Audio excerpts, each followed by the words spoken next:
मी पुन्हा एकदा डॉक्टर राजूरकर यांचं गांधी भवनमध्ये स्वागत करतो. परवा त्यांनी दिलेलं व्याख्यान हे आपल्यासाठी सगळ्यांसाठी अनेक अर्थाने खूप महत्त्वाचं होतं आणि विशेषतः तरुण कार्यकर्त्यांसाठी पंडित नेहरूंबद्दल, त्यांच्या जीवनाबद्दल, स्वातंत्र्य लढ्यातल्या त्यांच्या योगदानाबद्दल आणि भारताच्या आत्तापर्यंतच्या जडणघडणीमध्ये त्यांनी दिलेलं एक जे कॉन्ट्रीब्युशन आहे पंतप्रधान म्हणून, तर आपल्या भारताच्या राजकारणाचा आणि समाजकारणाचा पाया पंडित नेहरूंनी जो घातला आहे त्याच्याबद्दलचं सूक्ष्म विश्लेषण डॉक्टर राजूरकर यांनी केलं. आणि भारतीय लोकशाहीबद्दल अनेक आक्षेप आपल्या मनामध्ये आहेत, पण अनेक गोष्टींबद्दल आपल्याला गर्वही आहे की ही लोकशाही टिकली आणि त्याच्यातलं लोकशाही आणि धर्मनिरपेक्षता ही मूल्य हे टिकण्यामागचं महत्त्वाचं कारण होतं. आणि ती मूल्य रुजवण्यामध्ये पंडित नेहरूंचा सगळ्यात मोठा हा रोल राहिलेला आहे. आणि म्हणून पंडित नेहरूंबद्दल आपल्या मनामध्ये अनेक प्रश्न आहेत, त्याची चर्चा या निमित्ताने सुरू झालेली आहे. एकतर पंडित नेहरूंचा प्रभाव अजूनही सगळ्यांच्या मनावर कायम आहे, पण त्यांच्याबद्दल एक प्रकारचा आकस, म्हणजे त्यांच्याबद्दल मतभेद प्रत्येक राजकीय नेत्याच्या भूमिकेबद्दल असतात, पण पंडित नेहरूंबद्दलचा द्वेष आणि जेलसी आणि आकस याच्यातनं जे हल्ले होत आहेत त्यांच्या प्रतिमेवर सातत्याने, म्हणून मला असं वाटतं की डॉक्टर राजूरकरांचं वारंवार आपल्याला मार्गदर्शन मिळणं खूप महत्त्वाचं आहे. परवा जी त्यांनी मांडणी केली त्याच्याबद्दलही आपल्या मनामध्ये काही प्रश्न आहेत आणि आजही नव्याने काही प्रश्नांची उकल ते आपल्यासोबत करणार आहेत. मी त्यांना अशी विनंती करेन की सुरुवातीला त्यांनी काही मांडणी करावी आणि त्यानंतर परवाच्या व्याख्यानाबद्दल आणि आजच्या त्यांच्या मांडणीबद्दल आपण ही चर्चा करूयात. या चर्चेला तुम्हाला भेटायला खास करून अनेक क्षेत्रातले कार्यकर्ते, सामाजिक राजकीय क्षेत्रातले कार्यकर्ते आलेले आहेत. कोल्हापूरचे सर्वोदय मंडळाचे कार्यकर्ते आहेत, प्राध्यापक शमशुद्दीन तांबोळी आहेत मुस्लिम सत्यशोधक मंडळाचे, गांधी भवन युवक क्रांती दलाचे कार्यकर्ते आहेत आणि हे सर्वजण अनुभवी कार्यकर्ते आहेत, त्यांच्या त्यांच्या क्षेत्रात ते काम करत आहेत.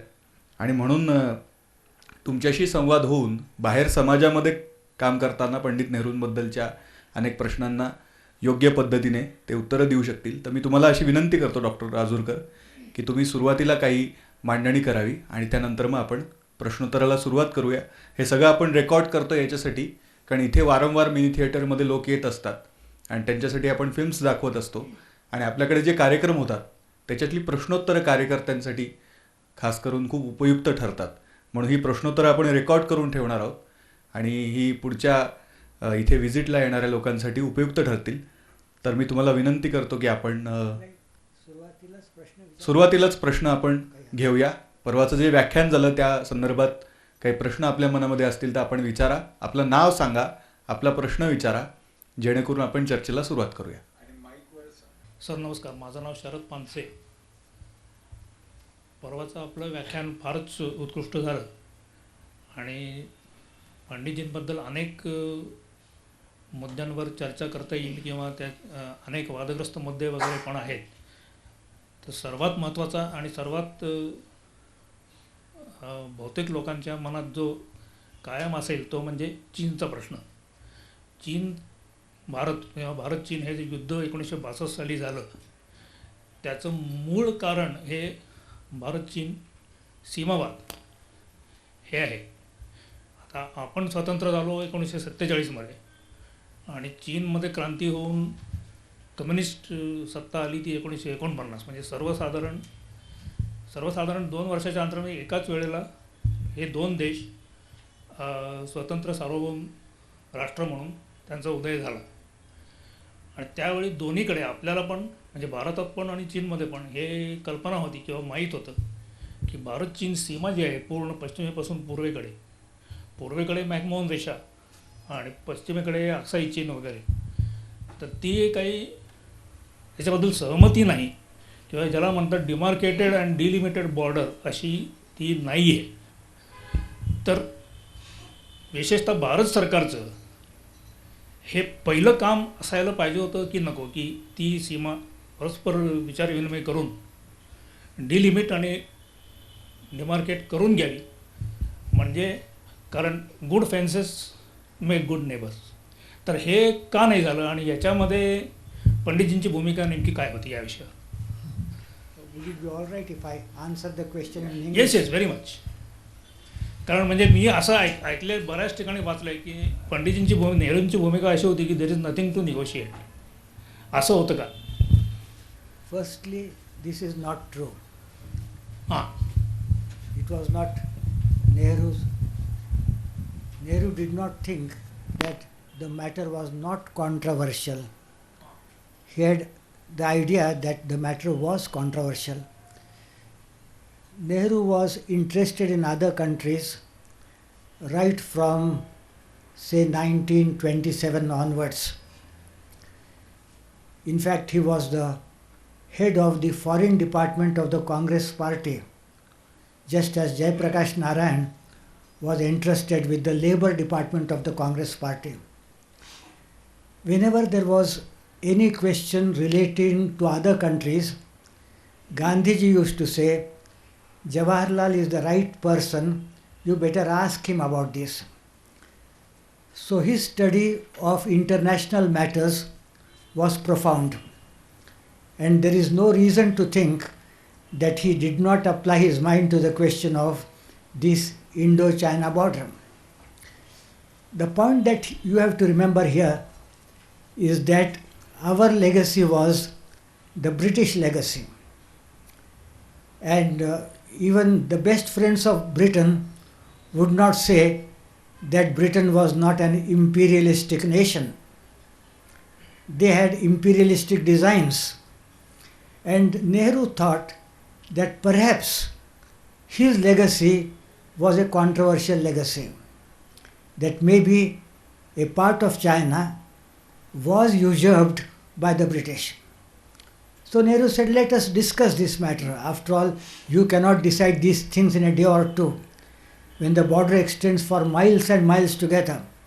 Nehru said, you get your maps, we shall get our maps, and let us see whether something has gone wrong somewhere.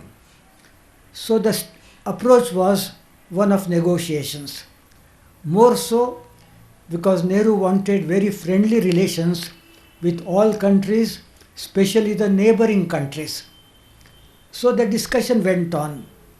Then people thought that this was the naivete of Jawaharlal Nehru. They have usurped our territory, and this man goes on negotiating the matter. But for Nehru, that matter was not that simple. He did not rule out the possibility of the British usurping a part of China. So the maps were exchanged, discussion took place, and Nehru also wanted, he was buying time. He knew that we couldn't afford a conflict with China immediately. He knew our army limitations. So the best approach, and then he was Gandhi's follower, discussing matters, peaceful approach to problems, and more so being conscious of our own weaknesses, military and otherwise. So this is a very controversial question as to how much Nehru knew about it. And he applied his mind to the question, and he thought that the best thing was to settle the problem in a peaceful fashion. But then I mean, what went wrong and when and how? Yes, what went wrong and why? As I stated in my lecture, Nehru was very conscious of the fact that India was threatened by China. As early as in 1948, he sent a communication to the intelligence department stating, please treat China as India's potential enemy number one. The threat really comes from your neighbors, not so much from people who are afar. So the threat came in a way from Pakistan, the threat came from China. He wanted to be as friendly as possible so that any danger to India's borders could be postponed as long as one can. So his approach was one of friendliness, and this friendliness implied that we were not in a position to afford an armed conflict with China. But what is the impression that he gave to the people by and large in India? He talked about the historical association between India and China, how Fahian came to India, how Yuan Sang came to India, how Buddhism went from India to China. Historically, all these things were 100% correct. But the question is, what is it that you emphasize? At a given point of time, either I may emphasize my friendship with Dr. Sahab, or I may emphasize my differences with him. So political expediency demanded that I should talk about the common factors. Nehru really believed that there was so much common between China and India, but the basic reason was the threat about a possible Chinese attack vis-a-vis the borders. Have I answered your question, Mr. Panse? Right.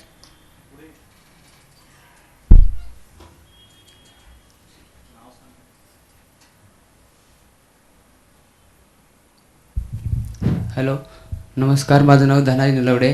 माझा प्रश्न असा आहे की नेहरूंनी नेताजी सुभाषचंद्र बोस यांच्या एकत्रित फॅमिलीवर पाळत ठेवला, तर तसं का त्यांनी केलं, ते कितपत तथ्य आहे आणि असेल तर तसं का केलं?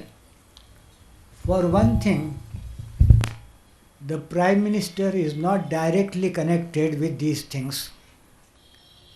The intelligence department has its own way of approaching problems.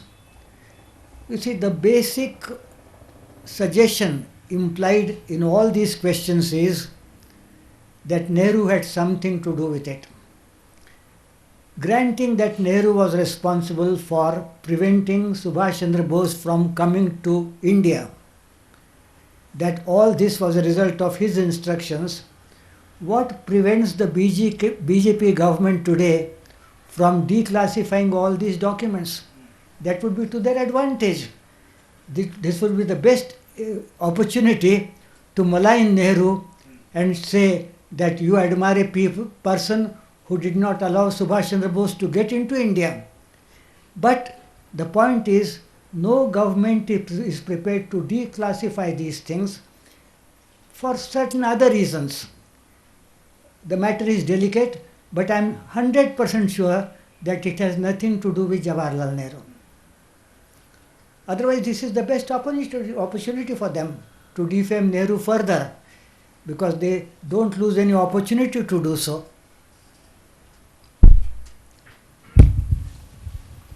Hello, so my name is Nitin.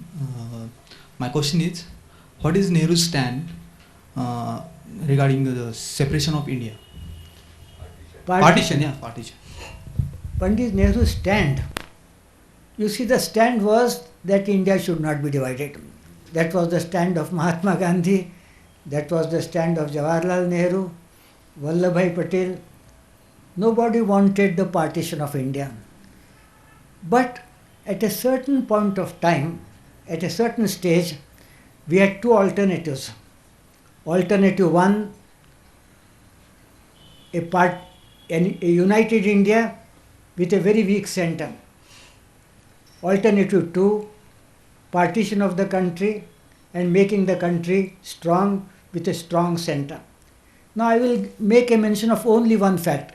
One can speak for hours and hours on the partition of India, beginning from the period of Sir Syed Ahmad Khan, who stated that Hindus and Muslims constitute two different nations. And he said, I cannot understand why this organization, the Indian National Congress, is called Indian National Congress. Does it mean that there is only one nation in India? He said, no, there are many nations and Muslims constitute a different nation. From that period, the history begins about the partition of India.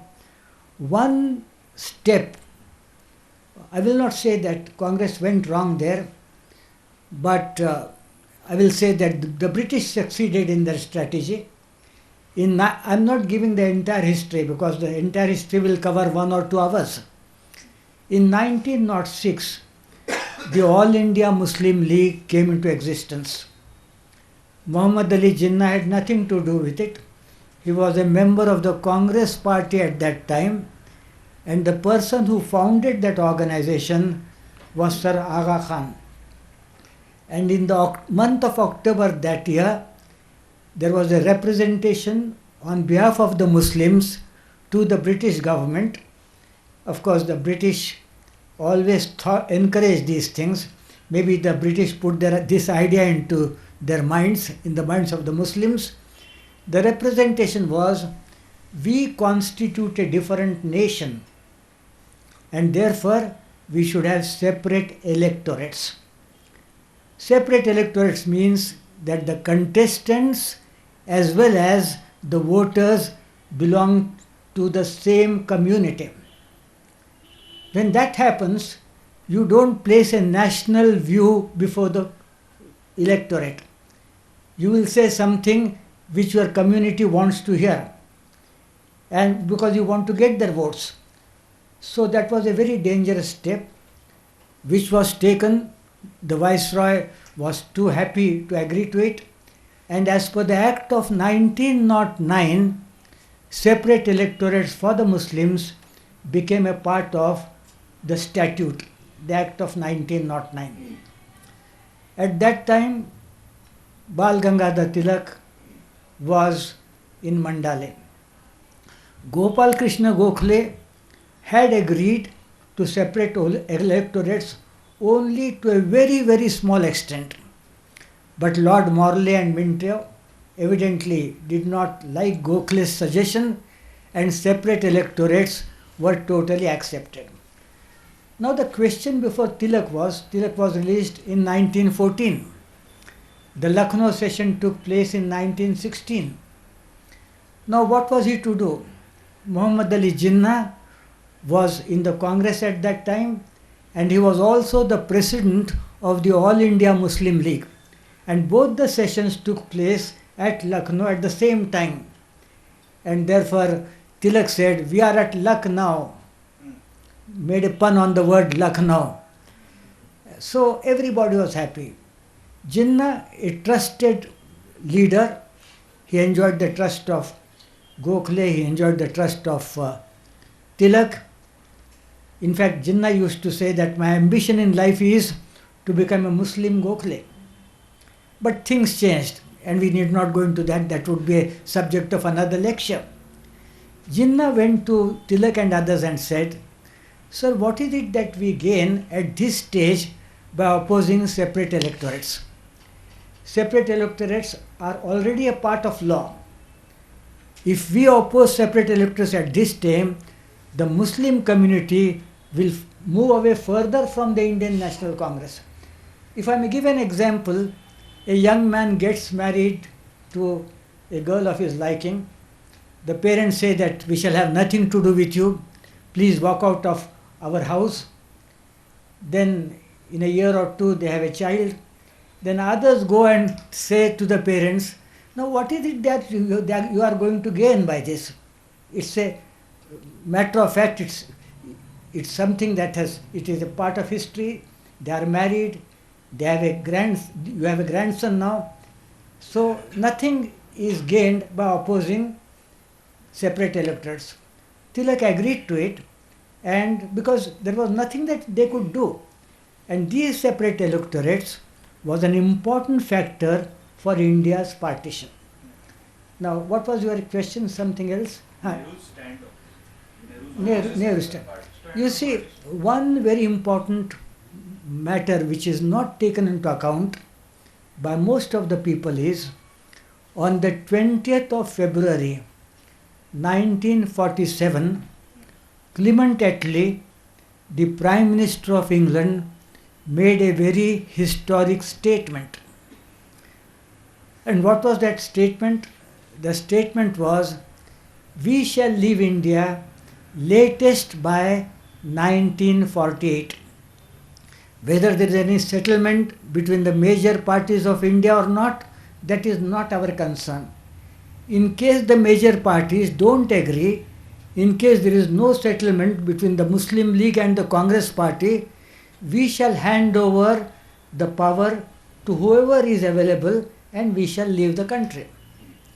And Sardar Patel, according to Campbell Johnson, who has written a very good book, Mission with Mountbatten, he says Vallabhbhai Patel was the first person to realize that at least statement implied partition, because the alternative was a civil war.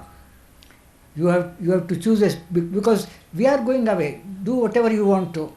A civil war between the Hindus and the Muslims, or acceptance of partition. It was at that stage that the Congress thought that there was no alternative to partition. A little earlier, Mr. Jinnah had given a call for direct action, and that had resulted in massacre of people in Bengal and in Bihar and different parts of India. They had reached a stage when Nehru, Patel said that there's not much can be done. I will give you some. I had gone to C.D. Deshmukh, who lived in Hyderabad during the last few years of his life. To begin with, he was misinformed by his PA.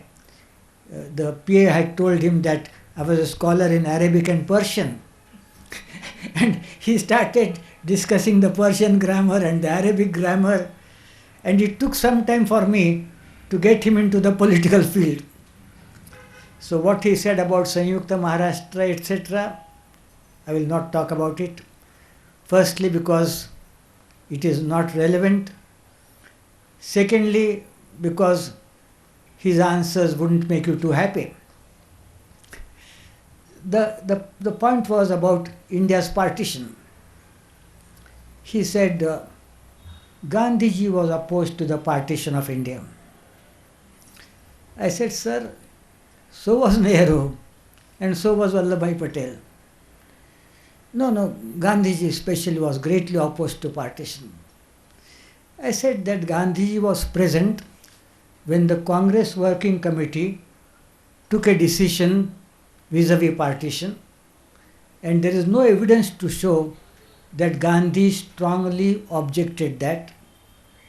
He merely said, Jawahar, you didn't keep me informed. He said the same thing to Patel. But beyond that, he didn't say anything. Then Deshmukh said, I still maintain that Gandhiji was opposed to partition. I said, sir, 15 days later, the All India Congress Committee met at Mumbai, and then Gandhiji urged the members of the Congress, of the All India Congress Committee, not to oppose the resolution of the Congress Working Committee, but support it. There is evidence to show that. Then C.D. Deshmukh said, well, I still think that he was opposed to partition. I said, my last question to you, sir. In that case, what prevented Gandhiji from going on a fast unto death? He used to say, partition only over my dead body. He could have taken a stand, because a little later he took a stand on the question of transfer of 55 crores of rupees to Pakistan. He had the mental courage to go against the government. In fact, Gandhi had the mental courage to go against the entire world. What prevented him from precipitating a crisis? Apparently he said that Jawaharlal is so near to me, so is Patel, I can't possibly go against their wishes. Gandhi was not a man of that sort. He wouldn't allow affection to come in the way of what he considered right. He had his differences even with his son. But the truth is, even Gandhi at that point of time had come to the conclusion that on balance, partition was preferable rather than a weak center. And then majority, there was a majority of Muslims in Punjab, in Bengal, in northwest provinces, Baluchistan, Sindh. They would have had their ministries, and their number in the Indian Parliament of Muslim League would have been much, much greater. Maybe there would have been about 150 to 200 members, and things would have become very, very difficult for Nehru's and Patel's experience in the interim government that was formed in 1946 was extremely bad. They prevented the Congress from moving forward. At every stage, they tried to sabotage the resolutions that were moved by Nehru and Patel. Therefore, Nehru said privately, vis-a-vis partition, we are chopping off the head in order to get rid of the headache. So, I for one feel that in the context of the period at that time, partition was a better option. As to why things came to that point, that's another question. There was the leadership of Tilak and Gokhale and several others. हाँ बोलिए शमशुद्दीन साहब, पूछिए. बाकी के लोगों के लिए मराठी में पूछना चाहता हाँ हूँ. पूछिए, जरूर पूछिए. तर अलीकडच्या काळामध्ये नेहरूंना जेवढं डिफेम करता येईल तेवढं करण्याचा राजकारण्यांनी प्रयत्न केलेला आहे एका बाजूला, आणि दुसऱ्या बाजूला जेवढ्या प्रमाणात आंबेडकरांना हायजॅक करता येईल त्याही पद्धतीचे प्रयत्न चाललेले आहेत. तर काल परवाच मी अशाच कदाचित माणसाकडनं एक ऐकलं, पण त्याच्याबद्दल माझा अभ्यास नसल्यामुळे तुमच्याकडनं ते समजून घ्यायचं आहे की भारत काश्मीरचं युद्ध जेव्हा झालं स्वातंत्र्य होत असताना, तेव्हा पाकिस्तान व्याप्त काश्मीर हा जेव्हा पाकिस्तानने जिंकलेला होता आणि नेहरूंनी फार लवकरच विथड्रॉ केलं, आणि अशा काळामध्ये आंबेडकरांनी असं एक सूचना केलेली, असं एक मागणी होती की नेहरूंच्या एक दोन काही ज्या चुका झाल्या त्यातली ही एक चूक आहे की आपली आर्मी मागे न घेता आपण लढलो असतो आणि पाकिस्तान व्याप्त काश्मीर आहे तो पण जिंकला असता तर ते चांगलं झालं असतं. अशा पद्धतीचं वक्तव्य आंबेडकरांनी केलेलं आहे का? किंवा तुम्ही अर्थात सांगितलेले की नेहरूंचं जे धोरण होतं अधिकाधिक फ्रेंडली रिलेशन्स निर्माण करण्यासारखं हे होतं, तर या संदर्भातलं वास्तव समजून घ्यायचं. Firstly, factually, it is not true that we decided to stop the hostilities at a certain point. I had explained that in my previous lecture. As ill luck would have it, you were not present. When the raiders entered Kashmir, they went as far as near as 40 miles from Srinagar. The king of Kashmir hummed and hawed. He was not sure as to what he should do. He wanted to accede to India, but the predominant population was Muslim. But when a point came when the entire Kashmir would be subjugated by the raiders, he rushed to Delhi, signed the accession, because government of India's stand was, in what way can we help you? What is your relationship with us? As per the British statement, Mountbatten Plan of June 3, immediately after independence, all the princely states became independent. There was no co-relationship between the government of India and the princely states. So some relationship was necessary so that I might go to your help. At that time, the Maharaja signed the accession papers. Now the question was, what was to be done? Immediately, forces were rushed, were airlifted. They got down at the Srinagar airport and they started pushing back the raiders. They succeeded in pushing back the raiders to a considerable extent. Then two problems arose. Number one, the Pakistan army directly got involved in the conflict and they started supporting the raiders. And pushing them back became very, very difficult. The second factor was winter set in and progress of the Indian forces became very, very difficult. There is no proof to show that the government of India or the Prime Minister went against the advice of the Commander-in-Chief that we shall conquer Pakistan in 2 days, we shall push back the raiders within 2 days, and Nehru and Patel stopped. That did not happen because of these difficulties. And then Nehru had maybe, possibly, I am not sure about it, he perhaps may have thought that sooner or later that could be accepted as the border. That we may not be able to digest the entire Kashmir, because Kashmir was entirely different from other parts of India.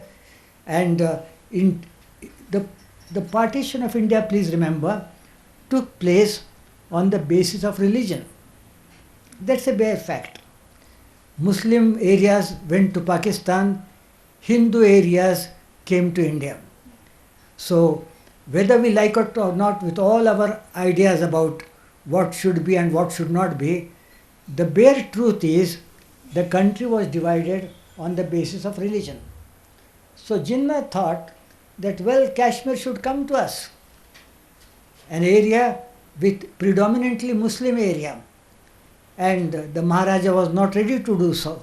So Jinnah thought about this strategy, sending the raiders.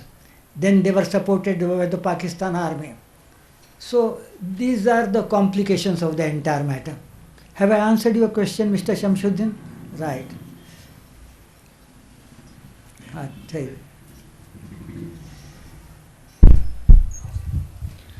माझं नाव माधव सहस्रबुद्धे आहे. बरं. माझा प्रश्न असा आहे की नेहरूंचं जे development model आहे की ज्याचा म्हणजे गांधीजींना जे अभिप्रेत खेडेगावाची जी अर्थव्यवस्था किंवा उद्योग व्यवस्था होती त्याच्या विरोधात जाणारं थोड्याफार प्रमाणामध्ये जे होतं की ज्याचा नेहरूंनी काही कालांतराने असंही म्हणल्याचं वाचलेलं आहे की माझं चुकलं, गांधीजींनी जी ज्या प्रकारची विकासाची संकल्पना होती ती आम्ही त्याच्यामध्ये मानली नाही त्यावेळेला, पण ही आमची चूक झाली असं नेहरूंनी हे म्हणलेलं आहे का, हे पहिला प्रश्न आहे. आणि जर तसं असेल तर त्यावेळेला त्यांच्या मंत्रिमंडळामध्ये गांधीजींच्या विचारांनी विकासाची संकल्पना राबवण्याच्या दृष्टीने त्यांच्यावरती काही प्रभाव कोणी पाडू शकलं नाही का नेहरूंच्या मंत्रिमंडळामध्ये? नाही, that's an interesting question. Firstly, please remember that in spite of the apparent, I'm using the word apparent differences between Gandhiji and Jawaharlal Nehru, Gandhiji of all the people chose Jawaharlal Nehru as the successor. Evidently, there was much that was common between the two that meets the eye. Gandhi thought that there was much in Nehru which is similar to my views. Now the question was, I did not read anywhere that Nehru said that it was a mistake on my part. Firstly, a good part of Gandhiji's ideas were accepted. The panchayat system or the various at the lower levels, democracy at the lower levels. Nehru also accepted the Gandhian program of cottage industries for the amelioration of the people of the villages. And in fact, he says in his autobiography that I was convinced about Gandhi's approach. If the economic problems of the villagers are to be solved, this is the only thing that could be done. But the basic question was, we are a part of international community. There are big nations with very powerful armies. They practice what is known as economic imperialism. They make you dance to their tunes. And unless we rapidly become a strong country, it will not be possible for us to withstand the forces of economic imperialism. So Nehru said that industrialization at a quick pace was absolutely essential. We should become a strong nation economically, and we couldn't have become a strong nation economically merely based on village industries, etc. They had their importance, but what India needed was rapid industrialization of the country so that it may become a strong country.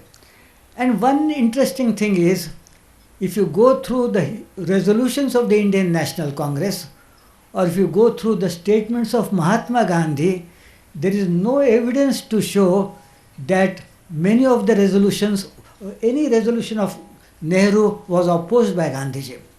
Gandhiji was realistic enough to know that certain things are inevitable. For instance, he began with machinery. He was opposed to machinery. Then people like Nehru and others said, Bapuji, just tell us, if we have to go to another country, can we possibly use the bullock cart? A ship is necessary. Planes are necessary. If ships are necessary and planes are necessary, you require big structures, mechanical structures, in order to manufacture planes, in order to manufacture ships. These are the problems. And Gandhiji was realistic enough to understand. In fact, Nehru has stated in his autobiography that gradually Gandhiji's views vis-a-vis machinery underwent a considerable change. Personally, I don't feel that there is any dichotomy between the two. As I had the opportunity of telling you in my lecture, when Nehru went to Gandhiji and said, I stand for non-violence as you do, but now tell us, the raiders are 40 miles away from Srinagar. The only way in which we can save Kashmir is through, in a way, violence, through pushing back the raiders, which means violent encounter with those people. And Gandhiji, with all his love for non-violence, said, send the forces. There is something else which I had not mentioned in my lecture. There is a very good book by K.M. Munshi, The End of an Era. He was the Agent General of Government of India in Hyderabad before the police action for about a year or so. I had the privilege of listening to his speeches at that time, and it's a very good book. In that book he says, I wrote to Gandhiji and I said, things have come to this pass. The Razakar menace has increased greatly. There is no security of life and property. In fact, K. Munshi says that my wife used to carry a capsule of potassium cyanide with her, so that if there was any danger, she could gulp that potassium cyanide pill and put an end to her life. Such were the conditions at that time. And K. Munshi said, how could we solve the problem peacefully? And Gandhiji's reply was, well, we should make maximum possible effort to do so. Otherwise, he said something in Gujarati, which my friend would be able to translate. He said, otherwise there is no alternative. So these are the realities of the situation. Gandhiji's commitment to non-violence was very great. Gandhiji's commitment to ethical approach to problems was very great, something which I could not elaborate in my previous lecture. Even Nehru was greatly impressed by the ethical approach to problems by Mahatma Gandhi. What we do is, we divide life into watertight compartments. Politics sab chalta hai. The ends justify the means. A trader will say, oh, it's all right to worship God and be very good as persons, but as a trader, I must do black marketing, I must do adulteration, because ethical principles do not apply there. Gandhiji said, the entire human life constitutes one human whole, and you cannot divide it into watertight compartments. The ethical principles are as important in politics as they are in your personal life. And what was the attitude of the politicians? Year and years, the attitude was, ends justify the means. If the objective is good, it simply doesn't matter what methods we employ. If I have to get into power, if I have to become a minister, what does it matter whether I follow ethical principles or not? So Machiavelli, one of the political scientists, said, politics is neither moral nor immoral, it is non-moral. Ethics has no relevance there at all. Gandhi, just permit me to give an example. Warren Hastings was the first Governor General of India. When he got back to England, he was impeached for his acts of omission and commission. The trial went on and on and on in the House of Lords. And Warren Hastings said in his justification, well, I did many things that were immoral, which I should not have done, but I did all those things in order to strengthen the British rule in India. In other words, the end in view was very good. What does it matter whether I followed ethical principles or not? one person in the audience, one Mr. Fox. He had some qualities which Aesop describes in a fox, cunning man. He stood up dramatically and said, "My lord, I don't agree. What is morally wrong can never be politically right." A profound statement, a Gandhian statement. But Mr. Fox never followed that in his own life. Another person, Frederick the Great of Prussia, he wrote a pamphlet condemning Machiavelli, saying that Machiavelli is teaching unethical things, but Frederick the Great followed Machiavelli when it came to political practice. Mahatma Gandhi was the first person to make a great effort to make politics morality oriented. May I narrate an anecdote which I am sure you like? Am I prolonging my answer? When Gandhiji was in South Africa, the Governor General was Field Marshal Smuts, political enemies. And Smuts continued to oppose Gandhi, and in the Security Council also, when the question of segregation came, till the very end. There is a very good biography of Winston Churchill by his personal physician. The great man was not in good health during the last days of his life, so the personal physician used to be by his side all the time. And he had the opportunity of people coming and meeting Churchill. He made a record of it. Great people used to come and meet Churchill, and on the basis of those conversations, the biography was written. Here, the physician in his biography says, once Field Marshal Smuts came to Churchill. Churchill, the proud imperialist who had referred to Gandhi as that half-naked fakir. Churchill, in 1940, when a member of the Labour Party asked the Prime Minister, "Mr. Prime Minister, how about India's independence?" His answer was, in Britain they called the Prime Minister the First Minister. He said, "I have not become the First Minister of His Majesty's government in order to preside over the British Empire. God willing, the sun will never set on the British Empire." Fortunately for India and unfortunately for Mr. Churchill, the sun did go down 7 years later. But the point is, Smuts was talking to Churchill. India had not become independent at that time, and Churchill had a very low opinion about Indian leaders.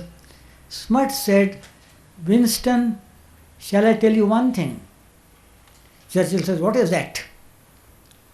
Smuts said, "You cannot win against Gandhi." How could Churchill accept that statement? Rather aggressively, rather angrily, he said, "Why can't I win against Gandhi? What is so remarkable about him? What is so extraordinary about him?" And Field Marshal Smuts' reply could be written in gold. He said, "Winston, you don't understand. You will not win against Gandhi because Gandhi is a man of God. You and I are not. And therefore Gandhi will ultimately win." So that was the moral force of that man, which was accepted even by his enemies, that here ultimately, when it comes to ends and means, when it comes to karma theory and all that, ultimately truth triumphs, ultimately the right approach triumphs.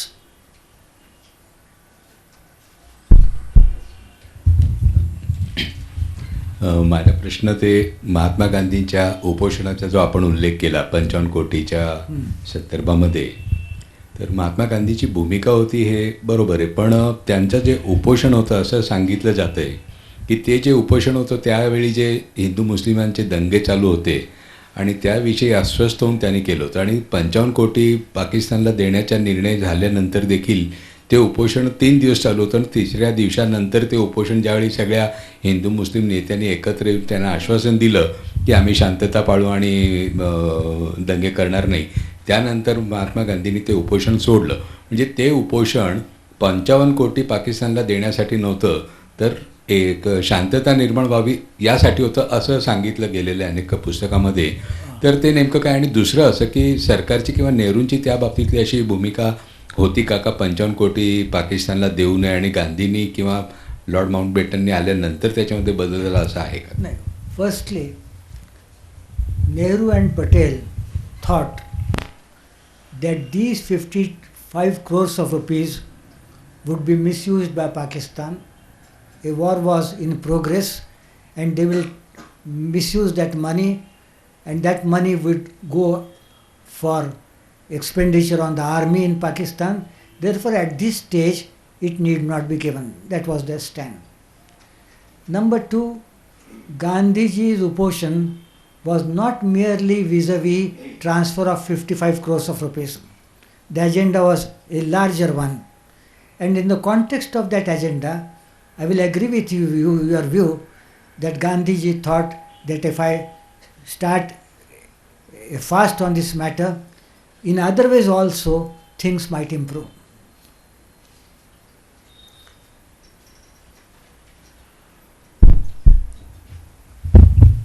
Hello sir, myself Atul. My question is that nowadays the many fascist people used to make a disparaging remark about the Nehru. They comparing with them Jinnah and Sardar Vallabhbhai Patel. So many people used to say that Vallabhbhai Patel is more efficient than the Nehru. So what is your opinion regarding that? Vallabhbhai Patel was a great administrator. There are no two opinions on that. There is a book written by civil service officers, ICS officers, and the first article is by C.D. Deshmukh. And C.D. Deshmukh was not a person who was impressed easily. He refers to Vallabhbhai Patel and says that Vallabhbhai Patel was the greatest administrator. He says one Mr. Raghavendra Rao, originally from Andhra, and C.D. Deshmukh had spent a major part of his life in Madhya Pradesh. He said the person who impressed me most as an administrator was Raghavendra Rao, who was a minister when the Congress came to power in 1937. And then he says, and C.D. used to use words very carefully, second only to Vallabhbhai Patel. And the comparison is in minimum words that with more vigor, Patel had more vigor and less polish. As compared to Raghavendra Rao, Patel had more vigor and less polish. So insofar as the administrative ability of Vallabhbhai Patel is concerned, there are no two opinions. Insofar as Nehru's administrative experience, this is something which I couldn't cover. I'm glad that these questions are coming because I was very conscious of the time factor. There is a very good book, I'm sure, which many people must have read, Roses in December by M.C. Chagla, who was in Nehru's cabinet also as education minister. He refers to Nehru as a first-class administrator. He says that no file was ever pending with him. Before the lights went off, every file was cleared. And then Frank Morris, in his biography of Nehru, says that his instructions on every file were very, very clear. Sometimes the ministers are very hesitant to use proper words. They want to be vague so that they could accuse the subordinates. This is not what I meant. But Frank Morris says the subordinates never had any doubt as to what Nehru had in his mind vis-a-vis a certain matter. Very clearly instructions were given. So point number one, both were great administrators. Possibly Vallabhbhai Patel was a better administrator because Nehru was a sensitive individual, in certain respects Hamlet-like, certain respects, not in all respects. But the question is, before Gandhi was a person who should be the right person in the context of several other things. International situation. Campbell Johnson in his book Mission with Mountbatten says, Patel is almost unknown insofar as England and other countries are concerned. Jawaharlal Nehru was known to the entire world right from the period when his autobiography was published in 1936. And people used to say, Nehru is the western face of Gandhi. Others used to say, we understood Gandhi because of Nehru's autobiography. So he was known in England, he was known in United States, all over the world. He had an international stature before India became independent. And what is more important, here was a man of vision. I remember here a very good sentence which I have used in my book. Nehru once said, because people used to call him an idealist, he said, what is idealism? Save here means accept the realism of tomorrow. He says a person who calls himself realistic merely looks at the tip of his nose and not beyond it. We have to look beyond that, this century, the next century, and the possible happenings in the entire world.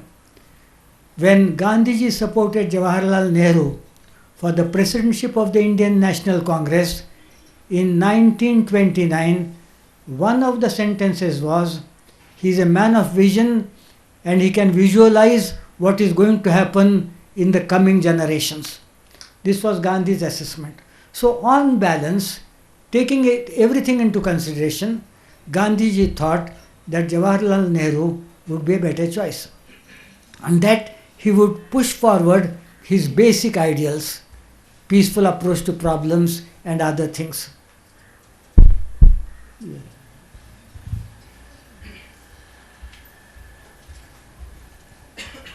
Hello sir, माझं नाव नितीन. हा question मी राहुल गांधी यांच्याकडून तुम्हाला विचारतो की तुम्ही काय advice देता, म्हणजे गांधींच्या दृष्टिकोनातून, नेहरूंच्या दृष्टिकोनातून तुम्ही राहुल गांधींना काय ॲडवाइस देता की आत्ताच्या सिच्युएशनला जी सेक्युलरिझमवर आहे ते?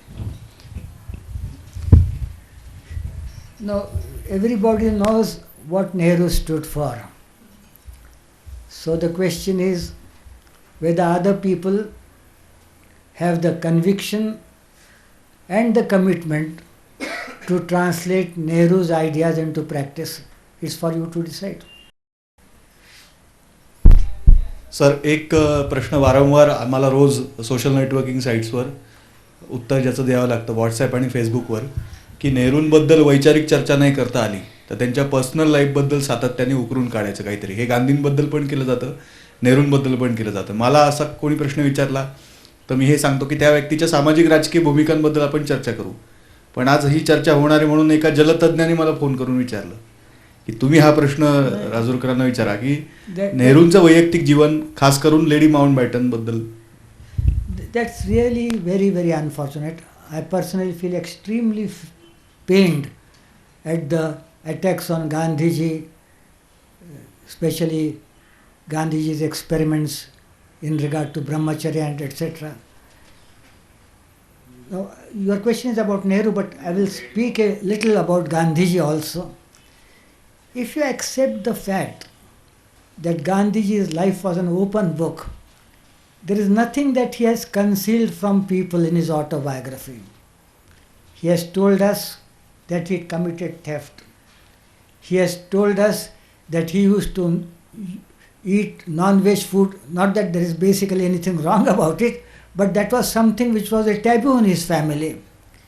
Here was a person who went to some place where no decent person should go, but came back without doing something of which he would have been ashamed in later years. Such a man whose life was an open book, he does certain things. The question is, are you going to question his motives? If you question his motives, well, if you treat Gandhiji as a person like you and me, there ends the matter. I'm entirely in agreement with you that constantly Gandhiji, Nehru are subjected to character assassination, and it continues day after day. People show me in their cell phone photos. Well, look here, Gandhi has put his hand on the arm of this girl. This is how Nehru is shaking hands with a woman. Now the basic question is this. If I may give an example, if you are assessing the role, assessing the batting ability of Sachin Tendulkar, the only point where his personal life would become relevant if something in his personal life affects his game. Otherwise, there is absolutely no connection between the two. In regard to Lady Mountbatten, I am glad that you have put this question. One point, that Lady Mountbatten's charms were responsible for Nehru agreeing to the partition of the country. The first important resolution that the Indian National Congress passed, which was suggestive of the fact that the Congress was getting ready to accept the partition of the country, that resolution was passed on the 8th of March 1947, when the Congress passed a resolution vis-a-vis the partition of Punjab. Why did they talk about the partition of Punjab? They were getting ready for the partition. Well, if partition is to take place, let Punjab to begin with be partitioned. And Lady Mountbatten came to India on the 23rd of March, about a fortnight after this important resolution was passed, and Vallabhbhai Patel was as much a party to this resolution as Jawaharlal Nehru was. Secondly, I will offer a better proof. Ram Manohar Lohia wrote a book which many of you must have read, Guilty Men of India's Partition. Not a book which pleased me greatly. I use very simple words. He has accused Nehru of so many things. But in this book he says something which is very relevant to my answer. He says there is so much of gossip about Lady Mountbatten and Jawaharlal Nehru. I don't attach any importance to it. Mr. Nehru is capable of running after 50 women only if the cause of the nation serves it. For him, the paramount thing is what is important for the nation. He goes a little further and says that Lady Chiang Kai-shek and Chiang Kai-shek, two great friends of India before India became independent, they were personal friends of Nehru and they had very good relations. Madam Chiang Kai-shek was ill, was in the hospital in New York when Jawaharlal Nehru was there, and Lohia says, my accusation against Nehru is that he didn't go and meet Lady Chiang Kai-shek just because he thought that India's policies would be wrongly interpreted. So for him, the political matter became important. Must have felt that I should go and see that lady. She is ill. Nehru, after all, was a very refined person, but all the time he thought in terms of what should be done in the interest of the state. Have I answered your question? Right. नेहरूंच्या समोर आर्थिक धोरणाबाबत दोन पर्याय होते. एक सर्व भांडवलदारांनी मिळून एक Bombay plan केला होता की भांडवल म्हणजे 46 सालीच दृष्टीपथात आल्यानंतर स्वातंत्र्य, आणि दुसरा केला होता मानवेंद्र रॉय यांच्या अध्यक्षतेखाली पीपल्स प्लॅन. तर पीपल्स प्लॅन आणि बॉम्बे प्लॅन याच्यापेक्षा महालनोबिस प्लॅन यांनी निवडला आणि मिक्स इकॉनॉमी घेतली. त्या मिक्स इकॉनॉमीनं भ्रष्टाचार वाढला का हा एक भाग, आणि मिक्स इकॉनॉमी घेण्यामागे काय काय कंपल्शन होते. आणि पुढे एका काँग्रेसच्या अधिवेशनात चौधरी चरण सिंग, जे पुढे प्राईम मिनिस्टर झाले काही काळ, त्यांनी असं म्हटलं होतं की हे महालनोबिस मॉडेल जे आहे ते रशियन मॉडेल आहे आणि ग्रामीण भागाच्या शोषणावर ते उभं आहे. आणि नेहरूंचं उत्तर त्याला असं होतं की काही काळ दिसेल तसं, पण पुढे आपल्याला मोठी जंप घ्यायची आहे, त्याच्यासाठी आपल्याला इंडस्ट्रीजना महत्त्व देऊन व्हिलेजेसना मागे ठेवलं पाहिजे. याचा परिणाम म्हणून म्हणजे मी जरा एलॅबोरेट प्रश्न आहे, ग्रामीण भागामध्ये काँग्रेस फ्युडल लोकांवर अवलंबून राहिली का? आणि त्याच्यातच आज काँग्रेसचा जो शेवट दिसतो आहे तो त्या सरंजामदारी मुळे झाला का? Firstly, as I had tried to point out in my lecture 2 days back, Nehru was totally opposed to feudalism. Whether a certain act resulted in feudal forces becoming strong or not, I am not competent to judge. Maybe Nehru could have answered that question better.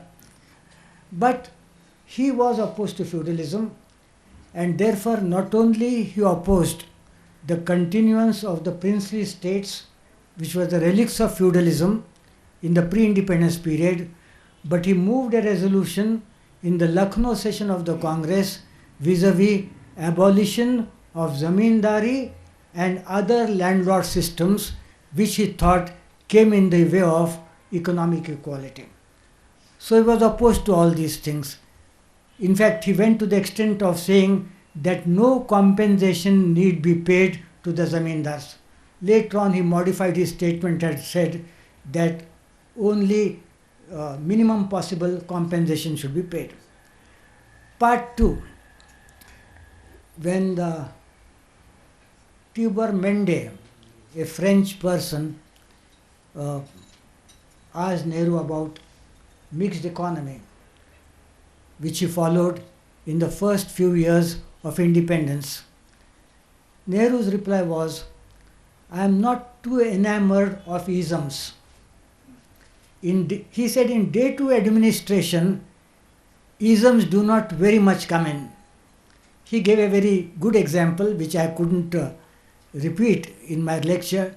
He said on one occasion we invited a plan from a Russian engineer, an engineer from a communist country, and from an engineer from America vis-a-vis the construction of the dam. And then Nehru said with a chuckle that the plans were identical for the very simple reason that there is no such thing as a communist dam and there is no such thing as a capitalist dam. From an engineering point of view, a dam is a dam. So there are several things where isms do not come in. You have to deal with some practical matters taking into consideration political expediency. And therefore, after independence, Nehru was not too vocal about isms. He thought that whatever was pragmatically desirable should be done. And when it came to socialistic ideas, Nehru said the government doesn't have the finances and the necessary technical personnel to run many important industries. So we have to take the help of the private sector, and that the private sector and the public sector should function simultaneously in the interest of the nation, and later on perhaps gradually we may take steps vis-a-vis the socialistic goal. Insofar as cooperative farming was concerned, Nehru was greatly impressed by the Russian experiment, by the Chinese experiment, and he thought that the subdivision and fragmentation of land which resulted during the period of the British would come in the way of quick agricultural progress, and that cooperative farming would be the answer for it. And as Dr. Saptarshi pointed out, he was opposed more so by Chaudhry Charan Singh. He thought that that scheme would not work in India, and it was given up. Nehru being a Democrat, he said, all right, if the people are opposed, I shall not insist on it. Now it's a debatable question as to whether cooperative farming would have helped India or not.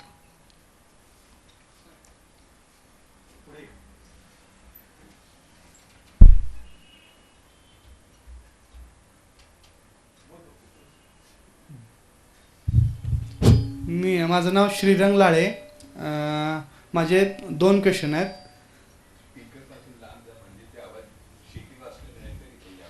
दोन प्रश्न आहेत माझे.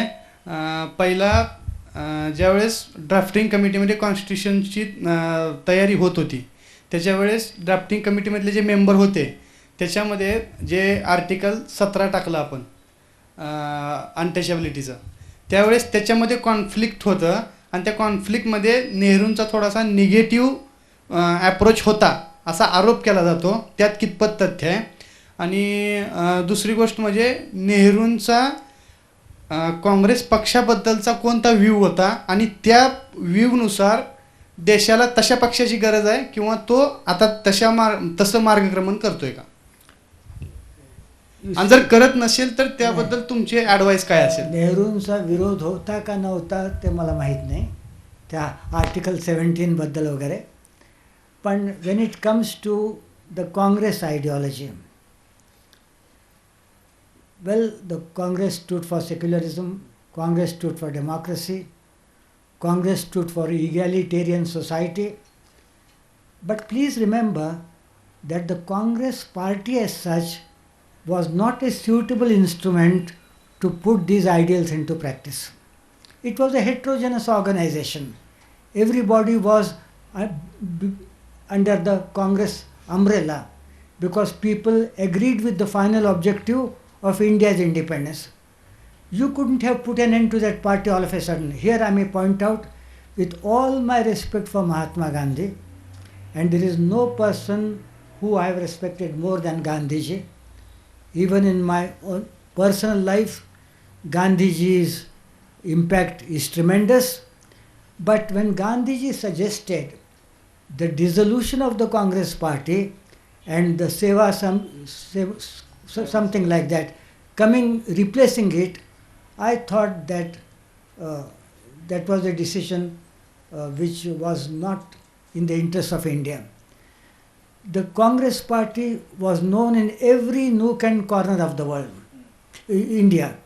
Even the villagers knew about the Congress party. Even the villagers knew about the leaders.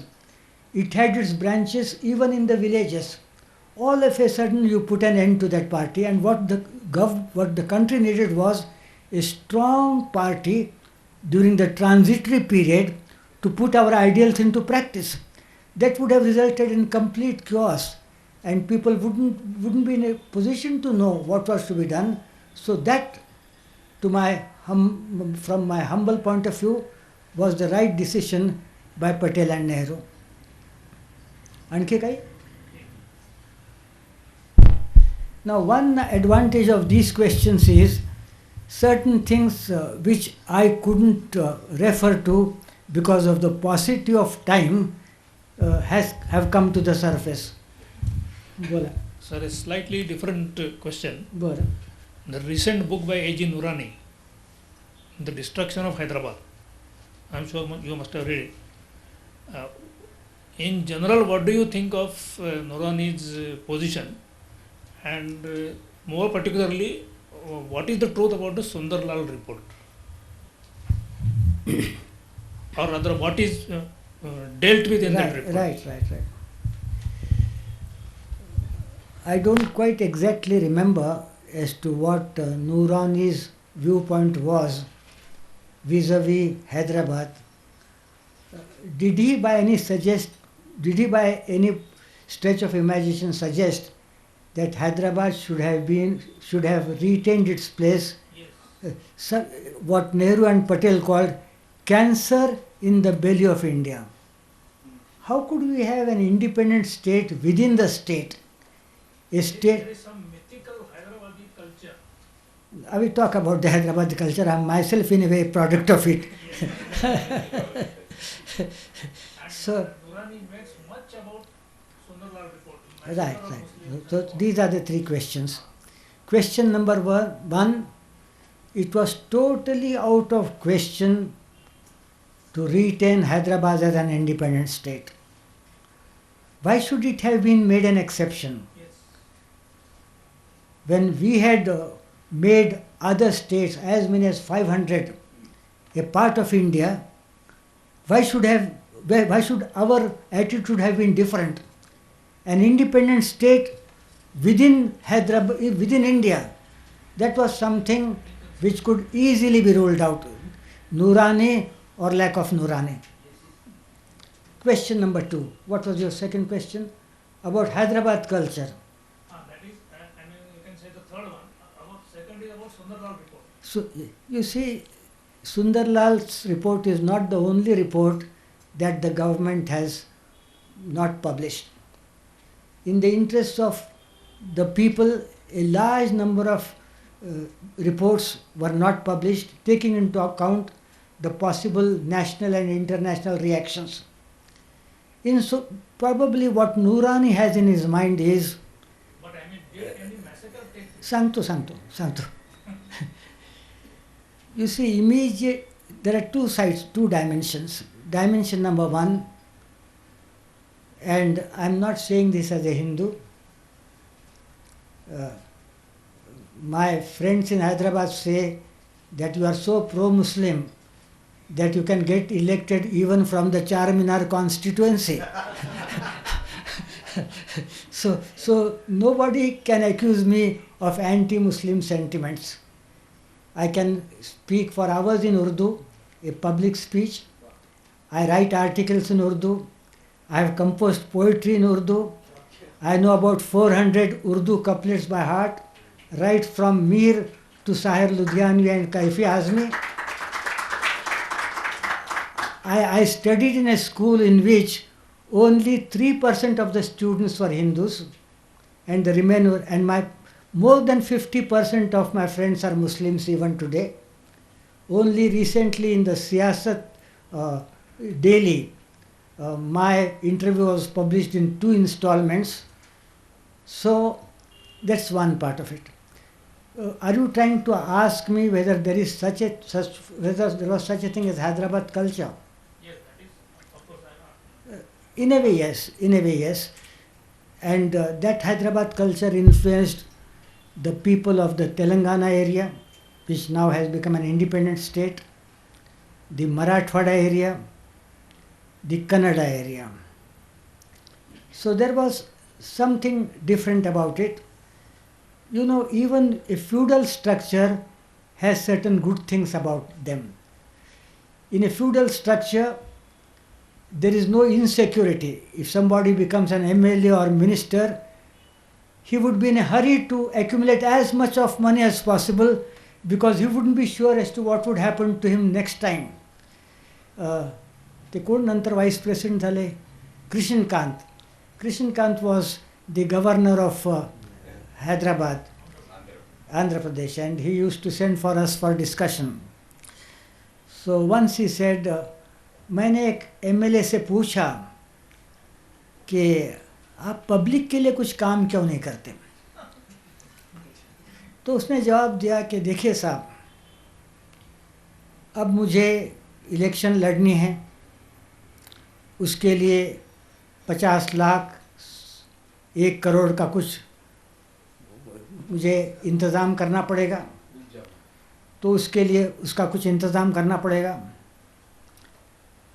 उसके बाद अगर मैं आइंदा election हार जाऊं तो उस पीरियड के लिए मुझे कुछ इंतज़ाम करना पड़ेगा, फिर इलेक्शंस आते हैं उसके लिए कुछ प्रबंध करना पड़ेगा।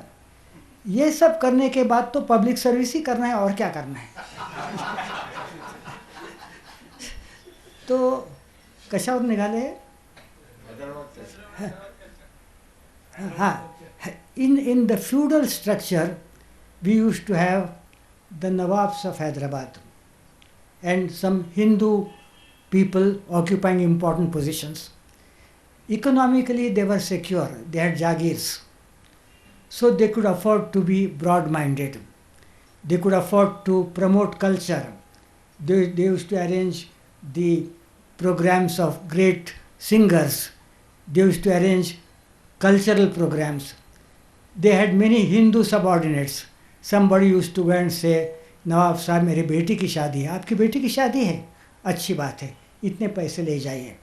So that broad-mindedness was a direct result of sense of security insofar as the feudal class was concerned. So the people by and large were broad-minded. At the elite class, considerate of the Hindus, on the individual plane, and then a different type of culture developed vis-a-vis the Urdu language. For instance, there is nothing crude about it. I will say कि जी हाँ आप फरमा रहे थे, तो वो कहेंगे जी नहीं मैं अर्ज़ ये कर रहा था आपसे, और मैं उनसे पूछूंगा कि आपका दौलत खाना कहाँ है, जी साहब मेरा गरीब खाना यहाँ बानेर के पास है. तो that sort of culture developed, a culture of a very refined type, in a certain way based on broad-mindedness. My father was an administrative officer in Nizam College, and the principal was a Muslim. And my father had some problem vis-a-vis writing, maybe what you call frozen shoulder these days. And it was not possible for him to hold pen in his hand for a long time, and he was a very, very committed officer. When he retired, he had 17 months of paid leave to his credit, which he did not use. He never used to miss the college even once. He wrote a letter to the principal, I am not in a position to hold my pen, and therefore I may be paid half salary. And his reply was, well, Rajurkar साहब बहुत नेक आदमी हैं, बाल बच्चे वाले हैं, आधी तनख्वाह में बेचारे क्या करेंगे. नहीं, वो जब उनको ठीक लगे वो आए, दस्तखत करें और चले जाएं, उनको पूरी तनख्वाह दी जाए. So that was a different type of culture. Maybe there was something bad about it politically, but on the individual level, it sometimes adversely affected the administration also. When the head of the state, head of the institution is too broad-minded, some people may perhaps take undue advantage of it, but there was such a thing as Hyderabad culture, and whether it's a compliment or not, partly I'm a product of it.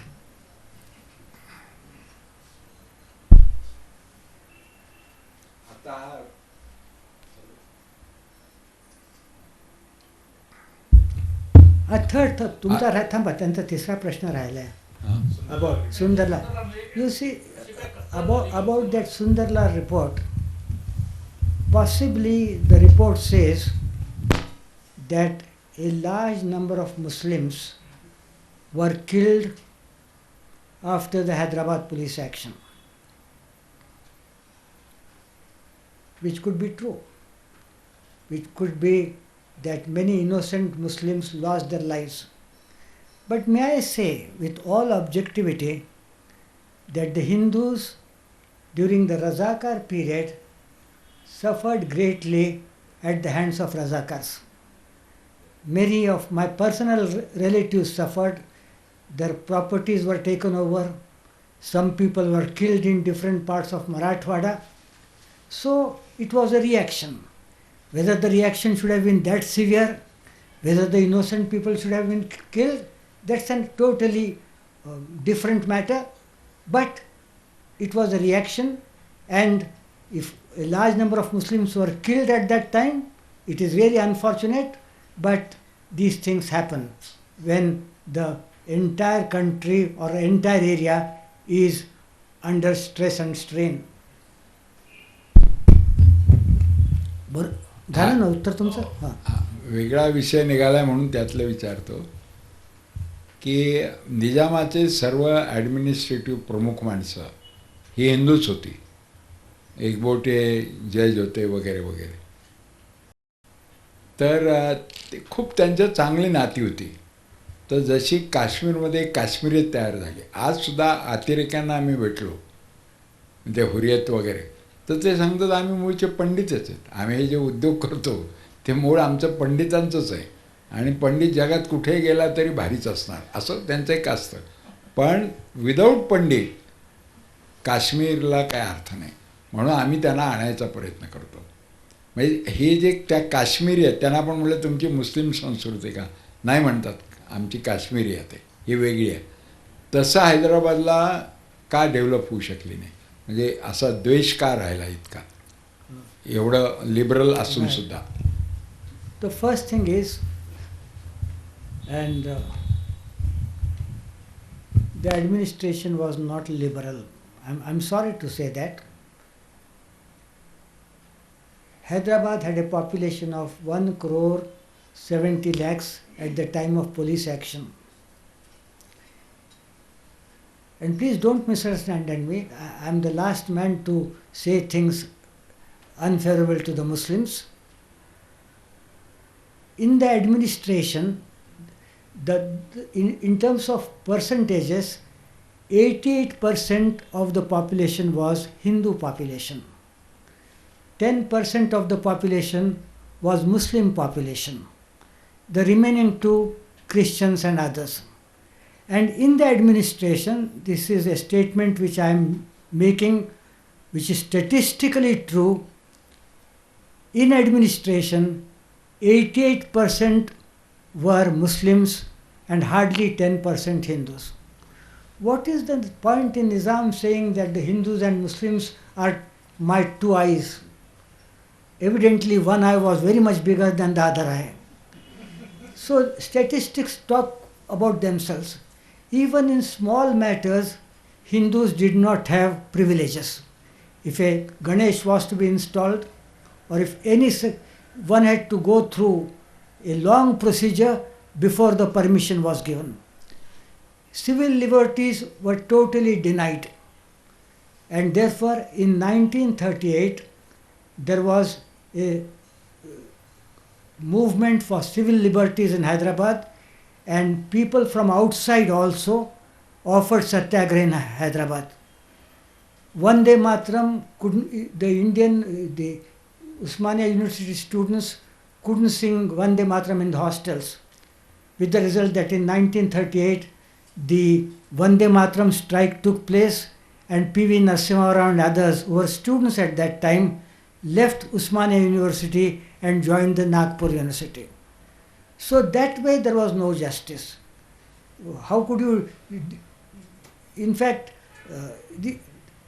if I may point that out, at the time of Hyderabad police action, when the negotiations were going on, and the government of India was very particular that these differences should be removed so that a peaceful settlement could take place, the administrators were not prepared for parity, 50% representation in the administration.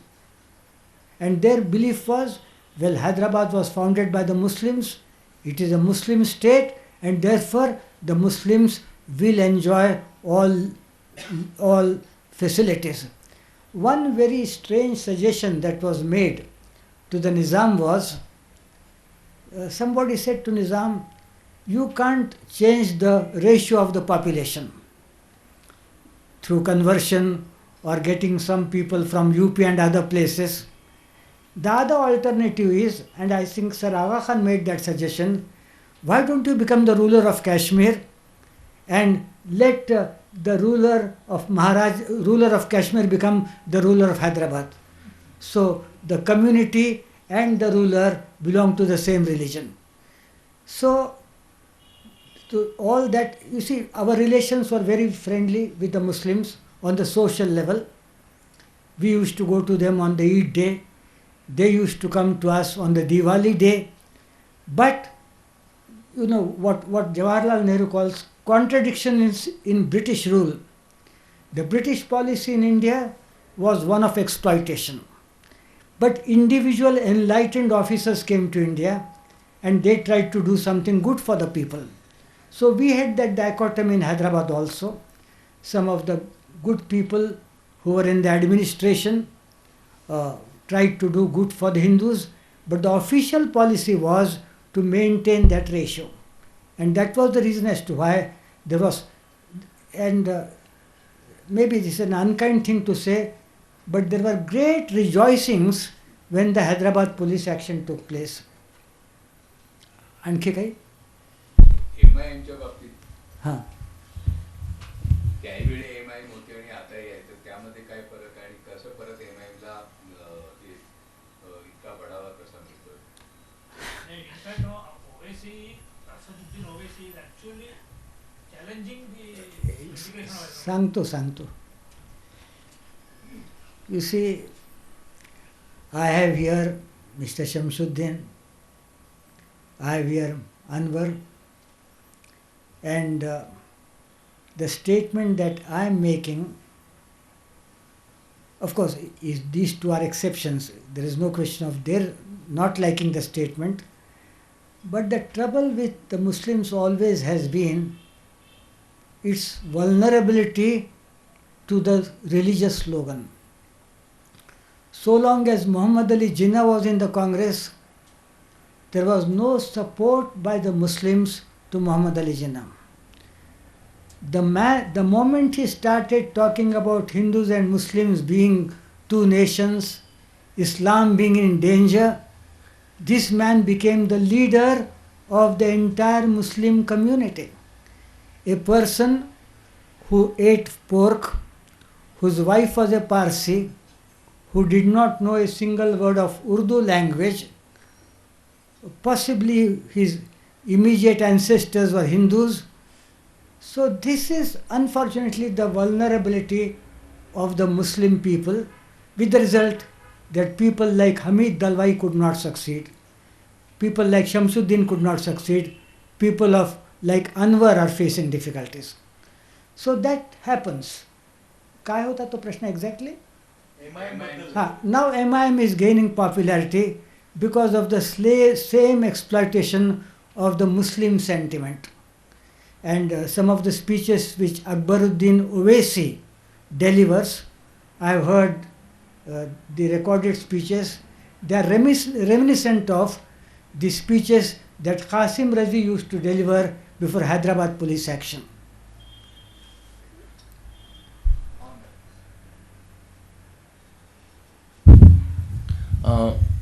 कालच म्हणजे आज जे देशामध्ये चाललेलं आहे या संदर्भात महात्मा गांधींनी 25 जुलै 1947 रोजी दिलेल्या भाषणाची एक लेखी स्वरूपातली जी वेगळ्या न्यूजपेपर्समध्ये नाही चॅनल्समध्ये दाखवण्यात आली आणि ती अशी होती की 47मध्ये एका हिंदूग्रस्ताने गो हत्याबंदी कायदा करावा अशा प्रकारच्या मागणीसाठी उपोषण केलेलं होतं आणि महात्मा गांधींनी त्याला भाषणामधून उत्तर असं दिलं की आता पाकिस्तान होतं आहे आणि त्यांना मुस्लिम राज्य घोषण करायचं असेल तर ते करतील, पण भारतामध्ये जे मुस्लिम आहेत, ख्रिश्चन आहेत, पारशी आहेत, अन्य धर्मीय आहेत, त्यामुळे पाकिस्तान तिकडे झाला असला तरी इकडे काही हिंदू राष्ट्र होणार नाही आणि गोहत्या बंदीसारखा कायदासुद्धा भारतामध्ये लोक कधी ते मान्य करणार नाही, होणारही नाही.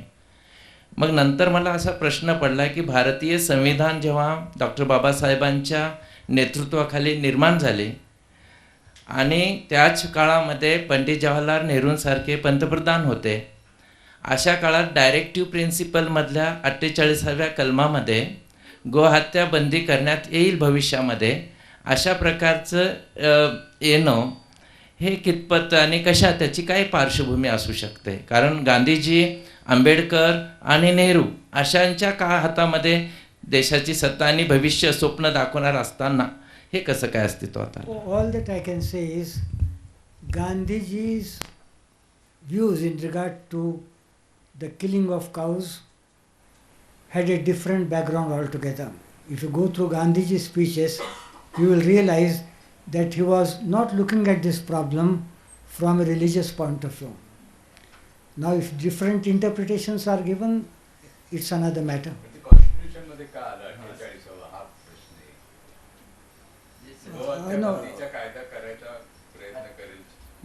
No, right now I don't have the exact wording before my mind's eye so as to answer that question. त्यांनी असं सुरुवातीला म्हटले की शेती व्यवस्था गायी आणि यांच्यावरती अवलंबून आहे आणि हे टिकवण्यासाठी गोरक्षण व्हायला पाहिजे असं म्हणत असताना पुढे आणि या सगळ्या कारणासाठी मग गोहत्या बंदी करण्याच्या संदर्भामध्ये देश प्रयत्नशील राहील. No, it's just possible. I can't answer that question. That the conservative element amongst the Hindus had a say in these matters. By and large, the Indian Constitution reflects the views of Nehru and others. With all respect for Dr. B.R. Ambedkar, may I point out that the ideals that were incorporated in the Constitution were the ideals for which the Congress had stood right from the beginning. And Dr. Ambedkar, being an expert, he was asked to embody these ideals in a proper legal form.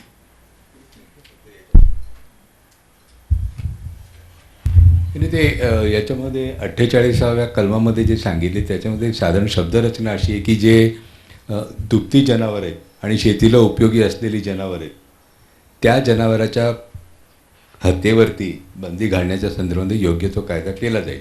आणि तसे कायदे ठिकठिकाणी काँग्रेसच्या राज्यवटीमध्ये झाले. पण त्याचा अर्थ असा होता की जे भाकड गायी आहेत किंवा ज्या बैल जे काही काम करू शकत नाही त्यांच्या हत्येला बंदी नव्हती. ते अगदी अलीकडच्या काळात म्हणजे गोवंश हत्या बंदी आणि आता जे त्याचे इंटरप्रिटेशन होते तर घटनेमध्ये जे म्हटलेले टोटली गोहत्या बंदी असं त्याचा अर्थ निघत नाही. तर त्याचा अर्थ एवढाच निघतो आहे की जे उपयोगी आहेत आणि दूध देऊ शकतात किंवा जे शेतीमध्ये उपयोगी पडू शकतात त्यांच्या हत्येवरती बंदी असावी असं त्याचे पण पूर्ण गोहत्या हां तर ते त्याचे आणि म्हणून ते पुढे जे कायदे झाले त्या घटनेच्या त्यावर आधारित काँग्रेसच्या कालावधीमध्ये तर त्याच्यातून असंच होतं की जे बैल किंवा गाय उपयोगी नाही त्यांच्या हत्येला अधिकृत परवानगी दिली जायची. आता पूर्णपणे गायीच्या हत्येवर पूर्णपणे बंदी पण बाकीच्या यांना काही ठिकाणी आहे काही ठिकाणी नाही. आता हे सगळं थोडंसं चित्र बदलते. That was the point which I had in my mind. They say that Indian Constitution is a paradise for lawyers. So much of interpretation plays such an important role that you can take a word and interpret it in a very different way. And then there is litigation and all that. Constitution does not spell out everything. The broad directives are given and then it is for the lawyers to interpret it this way or that way.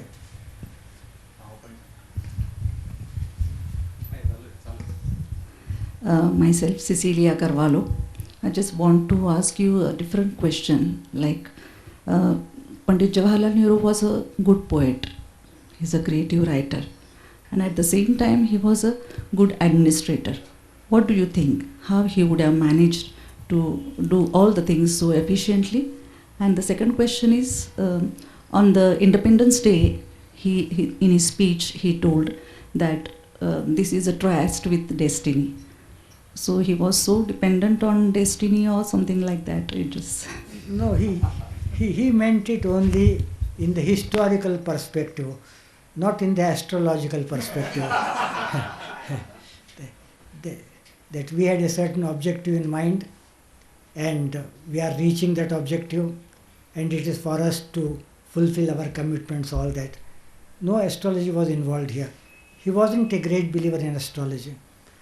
And insofar as this combination is concerned, well, so many people have it.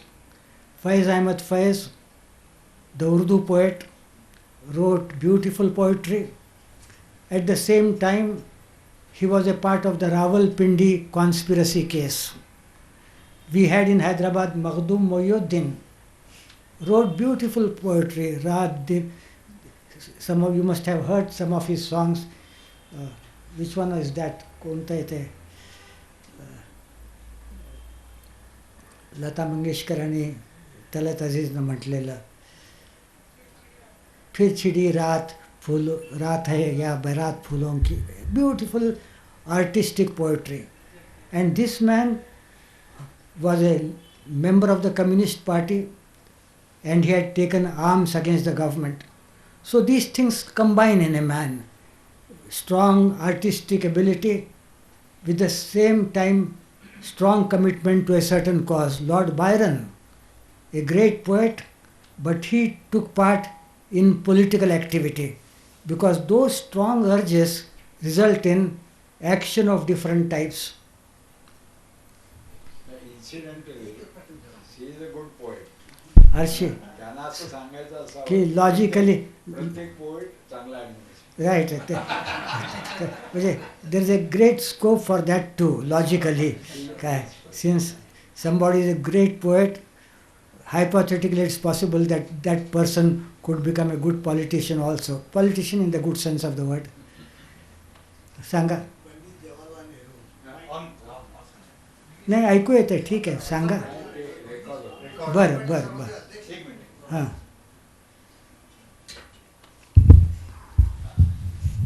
Pandit Jawaharlal Nehru हे एका साधूचे अवतार पुरुष होते असं काही काळामध्ये मी वाचलेलं बरं होतं आणि असं बोललं जातं. ही वस्तुस्थिती खरी काय आहे? You see, I will give that answer to that question. Nehru himself did not know that. He काय त्यांना काय आहे की हे पहा, नेहरूंना हे सांगण्यात आलं होतं की एक असा की पंडित मोतीलाल नेहरू आणि त्यांचे मित्र कुठेतरी तिकडे केदारनाथकडे वगैरे गेले आणि तिथे एक साधू पुरुष जो अंगावर काही कपडे घालत नसे तो एका झाडाखाली बसायचा आणि आंघोळी करता जायचा आणि परत झाडावर जाऊन बसायचा. तर त्या दुसऱ्या ग्रस्तांचं नाव विसरतो आहे, जे पंडित होते ते सुद्धा मोतीलाल नेहरूप्रमाणे. तर ते म्हणाले की साधू महाराज, म्हणजे ही कथा आहे बरं का, ते खरं खोटं ते नेहरूंना सुद्धा माहीत नव्हतं, तर मला कसं काय माहीतच नाही. तर त्यांनी सांगितलं की ह्यांना पुत्र नाही आहे आणि आपण असे इतकं एक विशिष्ट स्टेज गाठलेलं आहे तुम्ही वगैरे, तर आपण आशीर्वाद द्या. तर ते ग्रस्त म्हणाले की यांच्या नशिबात पुत्राचा योग नाही आहे. तर जे मोतीलाल नेहरूबरोबर जे दुसरे ग्रस्त होते ते म्हणाले की आपल्यासारख्या सिद्ध पुरुषाला काय शक्य नाही, ते दुसऱ्या माणसाचं नशीब बदलू शकतात. तर मग त्या ग्रस्ताने म्हणे हातात कमंडलू होतं, त्यात पाणी होतं, ते पाणी मोतीलाल नेहरूंच्या अंगावर शिंपडलं. दुसऱ्या दिवशी तो मृतावस्थेत आढळला आणि आधी म्हणाला की जे काही माझं तपस्या होती, जे काही मी पुण्यकर्म केलं होते, ती शक्ती सगळी मी ट्रान्सफर करतो आहे, हा मुलगा होईल. पुढे जवाहरलाल नेहरूंचा 1.5-2 वर्षांनी, आणि नेहरूंना याबद्दल प्रश्न विचारण्यात आला होता. ते म्हणाले मी ऐकले पण मला माहीत नाही.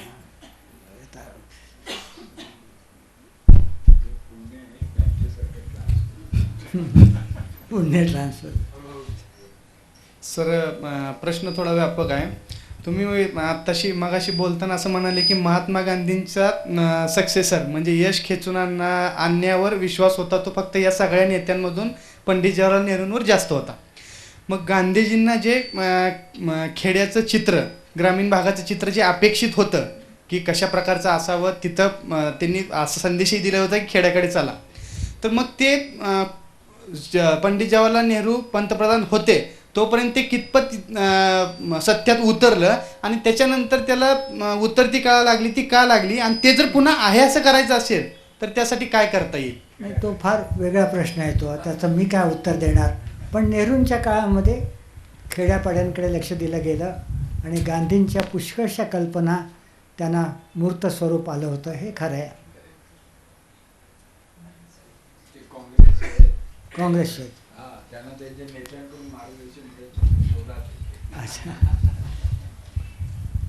हॅलो सर, माझं नाव जयदत्त देफळकर. माझा प्रश्न असा आहे की आजकाल पंडितजींना थोडं विलिफाय करण्याचा प्रयत्न केला जातो. आधी सरदार पटेल विरुद्ध पंडित नेहरू असं केलं, सध्या कुठे सुभाषचंद्र बोस विरुद्ध पंडित नेहरू असं करतात. पण या सर्व करताना जो कॉमन मॅन आहे तो हे सगळं सत्य मानतो आहे, कारण त्याला म्हणजे जास्त माहिती नाही आहे, म्हणजे नेहरू तिथपर्यंत पोहोचत नाही आहे. म्हणजे कुठेतरी असं वाटतं की नेहरू हा इलाइट लिबरल लोकांशी हे झालं आहे, रेस्ट्रिक्ट झालेला आहे. मग हे होण्यामागे कारण काय, आणि जर नेहरू कॉमन मॅनपर्यंत पोहोचवायचे आहेत तर त्यासाठी आपण काय करू शकतो?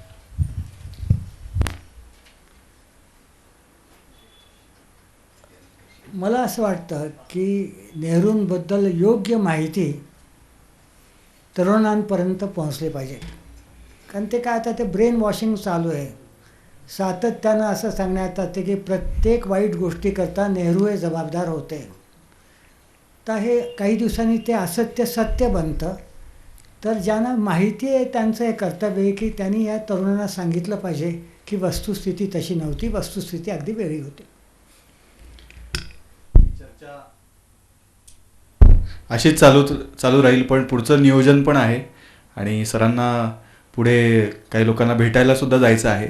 शेवटचा मला एक प्रश्न असा विचारायचा आहे की आज इथे येण्यापूर्वी सकाळी लोकसभा टी व्हीवर एकात्म मानवदर्शन नावाची एक दीनदयाळ उपाध्याय यांच्यावर एक फिल्म दाखवली गेली आणि हे सातत्याने चालू आहे. म्हणजे गांधी नेहरूंना संपवायचं असेल तर वेगळ्या माध्यमांनी संपवण्याचा प्रयत्न केला जातो आहे.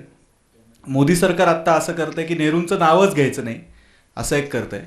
आणि या एकात्म मानवदर्शन सिरियलमध्ये असं दाखवलं गेलं की आधी आपला देश खूप महान होता, 1000 वर्ष मग बाहेरचे परकीय शासक होते आणि त्यानंतर जे गव्हर्नमेंट आलं हे गव्हर्नमेंट विदेशी नीतीचं पालन करत होतं आणि विदेशी नीती दाखवताना नेहरूंचा फोटो सातत्याने दाखवला जात होता. तर मला तुम्हाला हे प्रश्न विचारायचा आहे, तुमच्या लेक्चरमध्ये पण तुम्ही याचा उल्लेख केला की संविधान समितीमध्ये जसं बाबासाहेबांना नेहरूंनी घेतलं तसं श्यामाप्रसाद मुखर्जींना सुद्धा घेतलं. तर नेहरूंची या एकात्म मानवदर्शन म्हणजेच हिंदुत्ववाद वेगळ्या भाषेमध्ये, श्यामाप्रसाद मुखर्जी, RSS बद्दल नेहरूंचं काय एकूण सगळं म्हणणं होतं? कारण आपल्याकडे काही फिल्म्स आहेत ज्याच्यामध्ये गांधींचं RSS बद्दलची स्टेटमेंट्स आपल्याकडे आहेत. नेहरूंचं असं काही स्टेटमेंट किंवा काही विश्लेषण आहे का? नेहरू RSSच्या विरुद्ध होते आणि गांधींनी जी RSS पाहिली होती ती हेडगेवारांच्या काळात पाहिलेली होती. हेडगेवारांनी गांधींना नेलं होतं आणि सांगितलं होतं की अशा शिस्तीनं आमच्याकडे काम होतं आहे वगैरे. तर ते गांधींना ते आवडलं होतं. पण नंतर परिस्थिती बदलत गेली, विचारसरणी बदलत गेली आणि त्याच्यातून महात्मा गांधींची हत्या झाली. हिंदू महासभा आणि RSS यांचं एकत्रच काम चालू असायचं त्या काळात. त्यामुळे नेहरूंना काही फार आत्मीयता वाटत होती RSS बद्दल असं मला मुळीच वाटत नाही. मी महाराष्ट्र गांधी स्मारक निधीचे सचिव अनवर राजांना विनंती करतो की आजच्या या अनौपचारिक चर्चेचा त्यांनी समारोप करावा आणि त्यानंतर आपण हा कार्यक्रम संपवूया.